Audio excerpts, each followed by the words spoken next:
helping Hurricane Helene victims. It has been more than 3 weeks now since Helene devastated parts of western North Carolina, and many people there still are in desperate need of help. I traveled to the Asheville area as a longtime volunteer and board member with America's 9/11 Foundation to help deliver tons of donations collected across several states and right here in central Pennsylvania.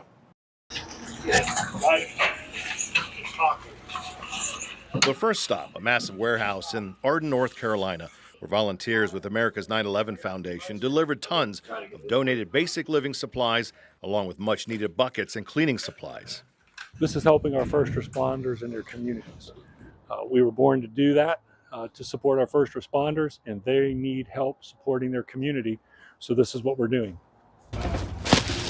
More donations taken to a second warehouse a short distance away.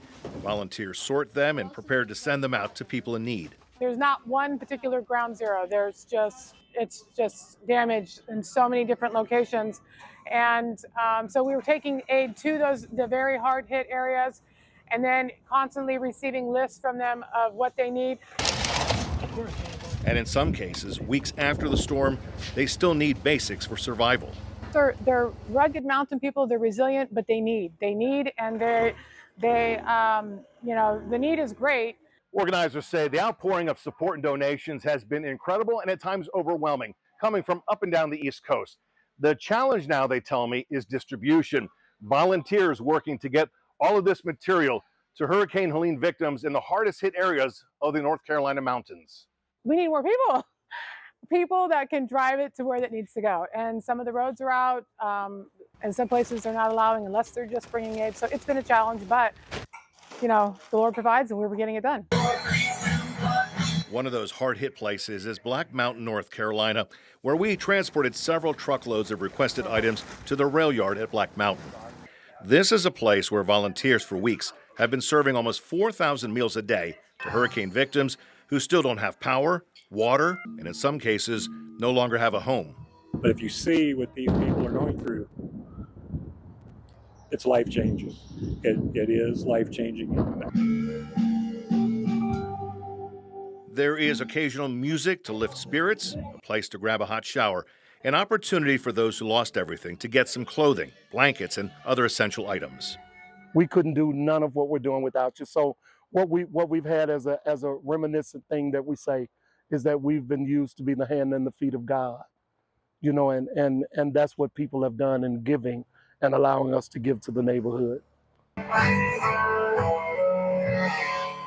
Organizers here believe they'll be serving meals and providing aid for 6 months to a year as people try to slowly but surely get their lives back on track. With the help of volunteers who give their time and people around the country who give goods, time, and money to help strangers in desperate need. All of America steps up to help, and that's the key. Everybody steps up, every age group, every nationality comes and helps put this back together. And for more information on the mission of America's 9/11 Foundation and ways to help Helene victims, you can head to our website, fox43.com. And Amy, as I mentioned, lots of donations came from our area. There was a recent collection point in Lebanon County, and Gene and Terry Swartz of Mifflintown coordinated donation drop-off sites at American Legion posts in Perry County, Mifflin, and Juniata. They also traveled to North Carolina to help with the distribution and to give out what was donated. So tons and tons, 40, 50, 60 tons of stuff. Wow. Collected and donated, and the folks down there certainly still really need it. Yeah, and the message is clear. They need more people. They need more people. They need more volunteers, and hopefully they're going to slowly but surely get things back to normal. Well, thank you for your work, and that's a great story, too. Thank you.